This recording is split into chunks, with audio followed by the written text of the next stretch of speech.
蜘蛛侠，20世纪的美国，一个年轻人被受过放射性感染的蜘蛛咬伤，获得了蜘蛛的相关能力。吸血鬼，相传他们的族群通过咬食人类进行血液感染来增加同类。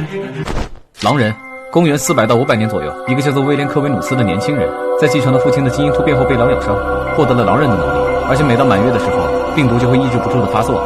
你的意思是，三藏也是被某种东西咬了，然后发生变异才会变成这样？难道是被痴呆之虫咬了，所以获得了痴呆能力啊？痴呆只是副作用，他那样的状态应该是精神暴走导致的。今天是中秋，今晚就有满月了。要是他真的像你说的那个狼人一样，到了满月就发病，然后死翘翘了怎么办？那证明我的猜想是正确的。六个头儿，我们的当务之急是想办法解除他的异常状态，保住他的性命才对吧？行吧，回去找我师傅问问。那我去找木吒帮忙吧。我在报社也有些人脉，应该能有办法。哎，那我呢？小白，你留着照看一下三藏吧，毕竟他现在这样。人呢？他怎么可能悄无声息地消失在我们的视野里？说实话，你们不觉得这个地方有些诡异吗？明明有村落，而且有人居住的痕迹，但是却看不到一个活人，而且家家户户都有白骨做成的装饰，这太诡异了。我想起来了，据上个城镇的居民说，这里有个外号就叫做白骨森林。怕什么？一切恐惧的根源都是火力不足。我们这么多法力高强的神仙，还能被吓到？但是三藏毕竟肉体凡胎，法力又时灵时不灵，要是真遇上什么大妖，恐怕在劫难逃啊。三藏，你到底去哪儿了？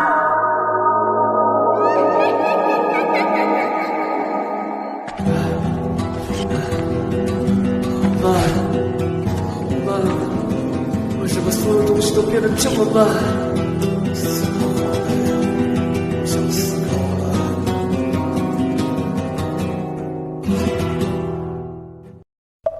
情况呢，大概就是这样了。什么就是这样了？所以为什么要由我来照顾这个无名氏？哎呀，你看他就算失去意识了，也一直在喊。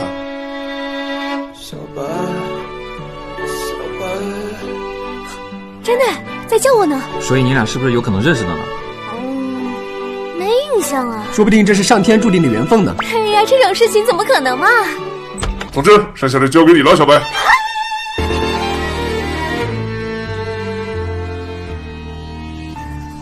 怎么样？看着我的黄金回旋，有没有想起来自己是谁？我白银，你问我。唉，看来催眠也不管用。在你恢复之前，就在白骨森林的昭君惠姑据点先待一段时间吧。昭君惠姑？是啊，你不会连自己的种族都忘了吧？我记得在《庄子的逍遥游》里提到过，昭君是一种生命极其短暂的植物，而惠姑是一种生命极其短暂的昆虫。你居然知道这么冷门的人类知识，好厉害！你也来当老师吧。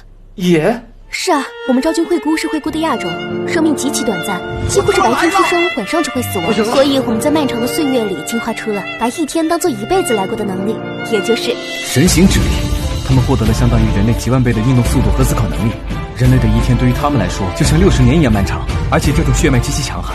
他们种族之中几乎人人都能在幼年时就完成化形，这么厉害啊！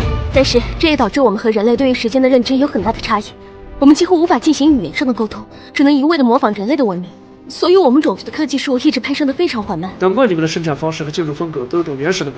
而在这样的情况下，为了提高获取知识的效率，我们几乎每个人都会被赋予多重身份，传承多门技术，并且作为老师把这些知识传承下去。你的身份是猎户以及动保专家。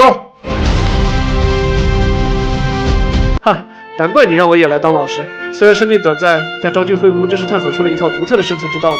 那可不，因为我们的一生太短，大家都希望能让去世的亲人能在这世上留下更多的痕迹，还传承了一种特殊的风俗，就是把亲人的遗骨做成工艺品，让他们能长久的留存于世。哦，你喝水的这个碗就是我爷爷的头盖骨。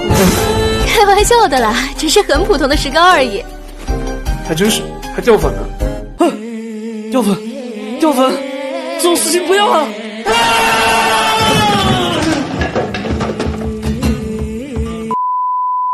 说起来我刚刚还真没注意，你这里好多石膏和画材啊，难道你……没错，我就是这里的设计师、画师、自然科学家、工程师、美妆顾问、易容大师，全能全才的美术老师白芬奇，你也可以叫我小白。哇，这么多头衔啊！不过我最满意的还是美术老师这个身份，我觉得待在像这样在夹缝中谋求进步的族群里，能够起到教书育人的作用，这是一件光荣的事情。所以我希望我死后，我的后人能够把我的骨头做成与之相关的工艺品呢。人类之中有着把教师称作园丁的比喻，不如就做成一把剪刀吧。剪刀？哦，你没见过剪刀吗？我画给你看。喏。不过话又说回来，无名氏希望自己将来被做成什么样的工艺品呢？说实话，虽然很多事我都已忘记，但有些事我还记得。小白，我大概率是个人类。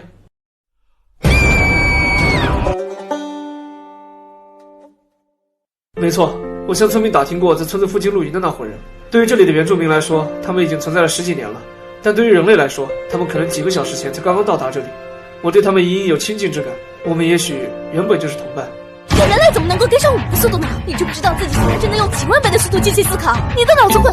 对哦，已经坏掉了。既然你记得自己是人类，那就得想想办法让你回到人类社会里去了。我们去找老族长想想办。等等，他是人类，一个能跟我们正常交流的人类。也就是说，他的脑海里存在着比我们整个族群加起来还要多的知识。如果让他留在这里推动昭君惠顾的文明升级的话，你们都听过庄周梦蝶的故事吗？赵子曾经在做梦的时候梦见自己变成了蝴蝶，醒来以后不知道是自己在梦中变成了蝴蝶，还是蝴蝶在现实中变成了自己。这么夸张吗？一个梦能让人精神产生如此之大的波动？因为那根本就不是梦。什么？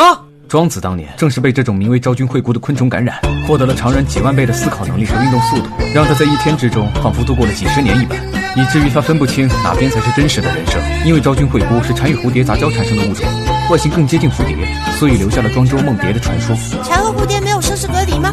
笨呐，他俩都形成人形，不就没有生殖隔离了吗？哦，有道理。据说庄子醒来之后，曾有见过自己在梦中的妻子，她早晨还是少女，到了中午便成为妇人，傍晚就变成了老妪，夜深之时已然成为一堆白骨，让他恍如隔世。如果当真如我最新猜想的一般，我们之前路过的那个村子应该是昭君惠顾的一处聚落，那里并非荒无人烟，而是他们正在以极快的速度运动，导致我们的肉眼根本无法捕捉。那三藏，如果他真的和庄子一样被昭君惠顾的能力所感染，算算时间，他应该就在我们附近的某处生活了近5年了。恭喜毕业，你们是我的第一批学生，你们刚入学的景象我还历历在目啊。阿强，老师，我对你抄录的各种兵法很感兴趣，我将来要成为一名将军，手持利刃，征战4方。你懂有没有？很新鲜的，帮你去个赞。小东，老师，我想成为一名美食家，尝遍你说的那些我不是海的美食，给大伙咬个火折子哦。大东，你是最让我感到欣慰的，只有你实现了自己的梦想。老师，我想成为一名骄傲的土木工程师，然后把我们的村庄建设得更好。虽然你说这行很辛苦，但我觉得这点苦都吃不了，干别的指定也不行。其实你们都是可造之材，如果再给我一点时间加以栽培，一定都能出人头地。只可惜5年之期已到，我得离开了。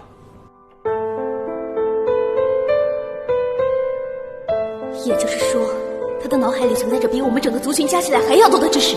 如果让他留在这里推动昭君惠顾的文明升级的话，小白啊小白，你怎么能产生如此恶毒的想法呢？怎么办？去哪儿？去找老族长，他一定有办法帮你回归人类社会。话说我为什么要易容成这样呢？老族长活了很久，见多识广，他可能在你们一伙刚进入白骨森林的时候就见过你了，但他非常讨厌人类，如果让他认出你的话，一定会把你赶走的。来了，这位就是老族长吗？不，那这位一定是老族长了吧？是你找我？对，只是没想到我这么年轻，对吗？我曾经服用过一枚人参果，所以活得很久。虽然我们是极为短命的种族，但延年益寿的天才地宝对我们还是起作用。但是作为代价，要被强行推出来当族长。如果再给我一个机会，我一定60岁的时候就易容成老奶奶，过了100岁就直接假死脱身。大致的情况我听小白说过了，你来自东方某个国家的昭君惠顾据点，你的一个人类朋友被我族勇士感染，获得了神形之力，与社会脱节了，对吧？是的，所以我想问问有没有什么办法能救他？放弃吧。啊？说到底，我们种族压根就没有攻击人类的习性，地势隐居更是一脉相承的传统。居然能被这么善良低调的生物感染，这个人类得有多垃圾呀！简直就是杂鱼呀，残余呀，太不称用了，干脆帮他自生自灭吧！生而为人，我很抱歉。才怪呢！还真是嚣张啊，你这个小鬼！你居然为了一个人类朋友跟同胞动手，该死的帮派真是太没有礼貌了！住手！快住手！我不要再打了！这下完了，老祖宗，像，太像了，简直一个模子里刻出来的。我们种族原本极其短命，直到某一天，一位天才横空出世，一朝闻道，成为了佛祖的座下弟子，让我们整个种族的血脉都得到了升华，这才觉醒了神形之力，拥有发展出文明的可能性。和老祖宗长得如此相似的你，怎么会是坏人？原来族长是老祖宗的明面，而无名是当成老祖宗的代餐了。你的失忆之症是由于思维加速所导致的精神暴躁，确实有法可依。只要练了我这本冰心诀，让思维放缓几万倍，直到与人类接近，你的精神就会恢复正常。那太好了，跟你操练起来吧。哪有这么容易？冰心诀大成起码需要5年的时间，也就相当于人类时间的2小时。一旦你的思维恢复正常，就相当于在2小时的时间里往你大脑强行塞入5年的记忆。如果没有我们张军惠姑这样的体质，你知道会怎样吗？会怎样？小脑花吃过没有？我是出家人，不爱吃。我想起来了。